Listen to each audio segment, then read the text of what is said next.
क्या खूब कहा है किसी ने, एक जादुई गुण हम सबके अंदर है, जो हमारे अंदर की ऊर्जा बदल देता है और हमारे प्रति दूसरों की धारणा बदल देता है। उसे ईमानदारी कहते हैं। हेलो दोस्तों, मैं हूँ लीना नानकानी। स्वागत है आपका मेरे चैनल पर। सुनाती एक छोटी सी कहानी। आज की कहानी दिल्ली के एक साधारण टैक्सी चालक देवेंद्र की है। देवेंद्र मूलतः बिहार के रहने वाले हैं। एक दिन देवेंद्र की टैक्सी में कश्मीर का निवासी बैठा, जिसे एयरपोर्ट से पहाड़गंज तक जाना था। देवेंद्र ने उसको पहाड़गंज छोड़ा, अपना किराया वसूला और वापस टैक्सी स्टैंड की ओर चल पड़ा। इसी बीच उसकी नज़र गाड़ी में पड़े एक बैग पर गई। बैग को देखकर देवेंद्र समझ गए कि यह उसी सवारी का बैग है जिसे कुछ ही समय पहले वह पहाड़गंज छोड़कर आए हैं। बैग को खोलकर देखा तो उसमें कुछ स्वर्ण आभूषण, एक एप्पल का लैपटॉप, एक कैमरा और कुछ नगद पैसे थे।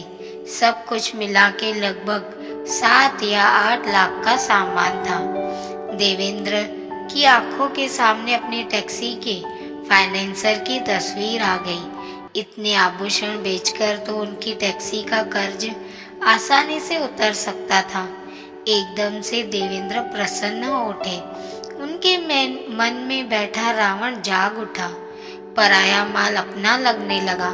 परंतु जीवन की यही तो विडंबना है। मन में राम और रावण दोनों निवास करते हैं। कुछ ही दूर गए थे कि मन में बैठे राम जाग उठे। देवेंद्र को लगा कि वह कैसा पाप करने जा रहे थे। नैतिकता आड़े आ गई। बड़ी दुविधा थी। एक और आभूषण सामने पड़े थे और दूसरी ओर अपनी अंतरात्मा खुद को ही धिक्कार रही थी। कुछ देर द्वंद्व चला, पर अंत में विजय राम की ही हुई।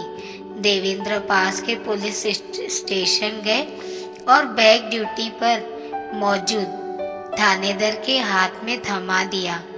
अब थानेदार कभी बैग में पड़े आभूषण देखे और कभी ड्राइवर का चेहरा देखे। थानेदार ने कहा कि तू अगर चाहता तो यह बैग लेकर भाग सकता था। देवेंद्र ने जवाब दिया, साहब हम गरीब हैं पर बेईमान नहीं है। थानेदार भी निशब्द हो गया। उसे लगा कि ड्राइवर सच में गरीब तो है किंतु ईमानदार है। खैर, सवारी को उसका बैग सकुशल वापस मिल गया। देवेंद्र की ईमानदारी के इनाम के रूप में मालिक ने उसे कुछ रुपए देने की पेशकश की तो देवेंद्र ने साफ मना कर दिया। असली कथा आगे शुरू होती है। थानेदार ने देवेंद्र की ईमानदारी की गाथा एक मीडिया कर्मी के आगे सुना दी। मीडिया कर्मी भी थानेदार की तरह प्रभावित हो गया। उसने इस ईमानदारी की खबर अखबार में छापने की ठान ली।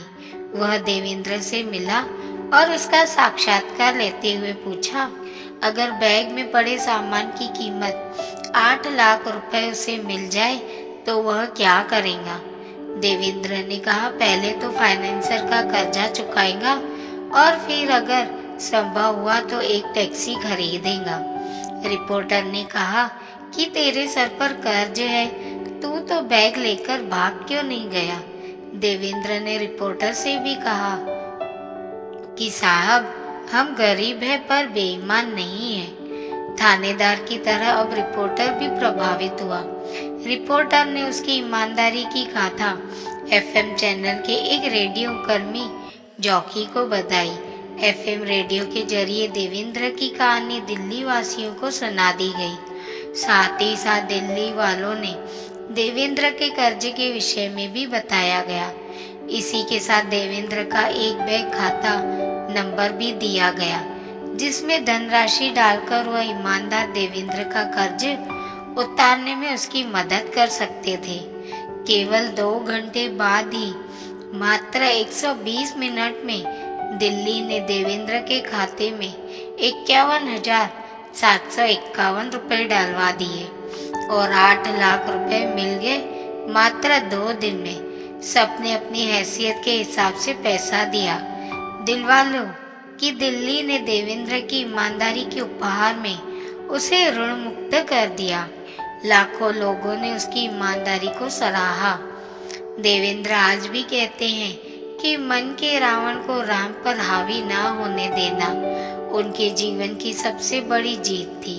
अगर वह बैग लेकर भाग जाते तो कर्जा तो उतार लेते, पर खुद को कभी माफ नहीं कर पाते। यह सच सिद्ध हो गया कि मन में बैठा रावण आज की व्यवस्था में हावी है, परंतु मन में बैठे राम आज भी दशानन का वध करने में सक्षम है।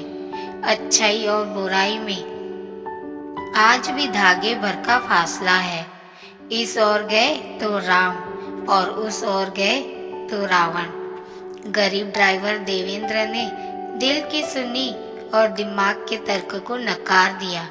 अपने संस्कार से सिद्ध किया कि किसी और के परिश्रम से अर्जित धन को हड़पने से धन नहीं आता।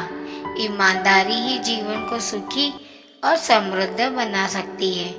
तो दोस्तों, आज की यह वीडियो आपको कैसी लगी कमेंट में ज़रूर बताएं। मिलते हैं दोस्तों ऐसी ही एक कहानी के साथ अगली वीडियो में। तब तक के लिए अपना ख्याल रखिए और हमेशा मुस्कुराते रहिए, कभी अपने लिए तो कभी अपनों के लिए।